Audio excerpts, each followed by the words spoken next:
¿Ya te viste jugando contra Polonia? ¿Ya te viste en la Copa del Mundo? Sí, siempre están los sueños, siempre está la visión. No te podría decir que no porque te mentiría, pero sí me veo ahí. De Santiago Jiménez, para Santiago Jiménez, ¿Okay? ¿cómo te ves después del Mundial?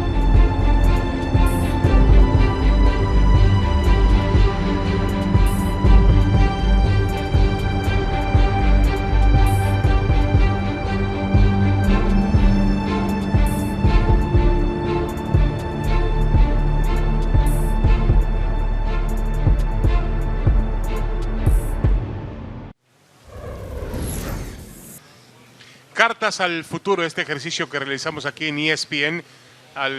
Mauricio Imay entrevistaba a los futbolistas y bueno, les pedía que escribieran una carta con lo que ellos pensaban que iban a decir después del Campeonato Mundial de Fútbol. Lamentablemente, Santi Jiménez no llegó al Mundial de Fútbol, fue cortado antes de poder asistir, pero bueno, es un futbolista que realmente tiene una condición muy importante, me parece a mí, para el presente y futuro del fútbol mexicano. Tenemos la carta de Santi Jiménez antes del Mundial. ¿Qué pensaba el Santi?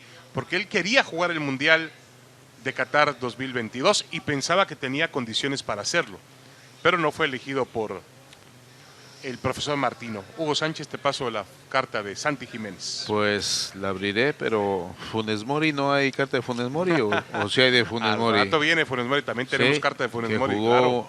pocos minutos, que yo creo que este chaval merecía estar más ahí que nuestro colega. Pero bueno, aquí A ver, está. vamos a leer la carta de Santi Jiménez. Querido Santiago, estoy muy feliz de que pudiste jugar tu primer Mundial y aparte marcar tu primer gol. Felicidades, somos campeones, y firma Santi Jiménez.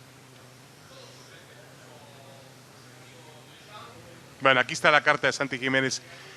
A ver, Rafa, ¿qué opinas? Que tenía que haber estado. Tenía que haber estado. Sí, sin duda. Digo, no hubiera cambiado en nada el No, resultado de México. No hubiera podemos decir fortalecido eso, ¿no? el ataque de México. Hubiera fortalecido el Sí, ataque de México. sin duda. Y además es un jugador obviamente que está considerado para el futuro, ¿no? Bueno, yo creo que ya en el momento que se fue, porque lo de Cruz Azul cumplió con una etapa de ciertas injusticias con él, porque en la etapa de Reynoso como técnico, me parece que Santi hizo en los 2 torneos que jugó bajo la dirección técnica del peruano, yo creo que había hecho lo suficiente, había demostrado como que podía con el peso de titular. Y luego cuando quedó de titular, había salido ya Reynoso, iba de líder de goleo en el torneo en México. Claro, había sido muy corto el lapso, pero aparece a lo mejor inesperadamente, porque yo creo que nadie pronosticaba que se fuera tan rápido a Europa. Y aparece la oportunidad de irse a jugar a Holanda. Y llega a Holanda y desde que llega, con una complejidad fuerte, porque Danilo, el centro delantero, el titular de la posición, es un jugador muy reconocido, con cierto ya bagaje, experiencia, goleador, pero Santi pues se sitúa ahí como en la disputa del puesto de titular. Incluso tuvo algunos partidos que inició y tuvo una buena participación ahí y tuvo una buena participación en el torneo de la Copa de la UEFA. Sí, de acuerdo. Ahora, Hugo, Con tú goles. insistes en que fue una injusticia que no estuviera en este campeonato mundial. Sí, sí. Y estoy leyendo nuevamente la carta y marcar su primer gol. El hubiera no existe ni en el fútbol ni en la vida, pero si lo hubiese marcado contra Polonia estaríamos hablando de otra cosa. Pero, Sí, bueno, pero eso el no lo hubiera podemos no asegurar, existe. Hugo. No podemos asegurar que hubiera marcado El hubiera gol, no existe. Pero ese gol que está aquí Se quedó en se la queda carta. en el aire. Sí, bueno.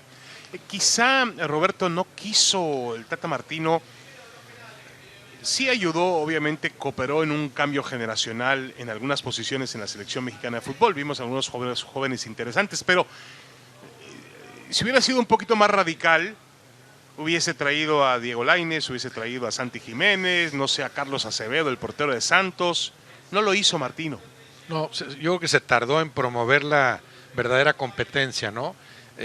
Siguió creyendo mucho en jugadores que no respondían. y no le movía, ¿no? Luis Chávez termina jugando porque ya estabas casi obligado a meterlo, porque en los últimos meses irrumpe, ¿no? Pero como que dijo, bueno, pues Luis Chávez, lo tengo que poner casi, ¿no? Se tardó en permitir esa competencia, o sea, en decir, voy a poner al que mejor esté jugando. Y en este momento no era Héctor Herrera en medio campo, sino que había otros 2 o 3, por hablar de un caso específico, ¿no? Lo de Santiago Jiménez, yo ya viendo lo que sucedió, sí lo veo como una injusticia, porque antes podías pensar, bueno, hay que ver cómo está Raúl Jiménez, que tiene su trayectoria, tiene su jerarquía, su nivel, a ver si Funes Mori está completamente recuperado. Henry Martín me parece que tenía que estar en esa lista. Claro. Lo de Javier Hernández siempre fue por otros motivos, creo que era el mejor centro delantero mexicano en ese momento, ¿no? Pero bueno, se entendía que no era un asunto futbolístico y estaba descartado. Entonces podías suponer que había argumentos de Martino. Con lo que vimos ya en la cancha, vimos que Raúl Alonso Jiménez no estaba para jugar, que Funes Mori todavía no adquiría la necesaria forma física y futbolística, que en un partido prescindió incluso del centro delantero. Entonces sí, ahí te preguntas por qué no llamaste a Santiago Jiménez, que en ese momento representaba cierta garantía. No era el mejor, pero sí era para ponerlo como segundo o tercer centro delantero. El que vivía junto con Henry Martín el mejor momento. Sí. O sea, sin contar lo de Javier Hernández, que creo que en un nivel de dificultad mayor al de Henry Martín. Sí, tema que a Martino no le importaba o no parecía darle demasiada trascendencia de que el jugador estuviera en gran momento, en gran forma. Él pues moría con sus futbolistas, con los que él dijo, claramente dijo, pues la verdad es que lleva muy pocos minutos. Sí lleva goles, bueno, Funes Mori lleva más minutos y menos goles. Menos goles, claro.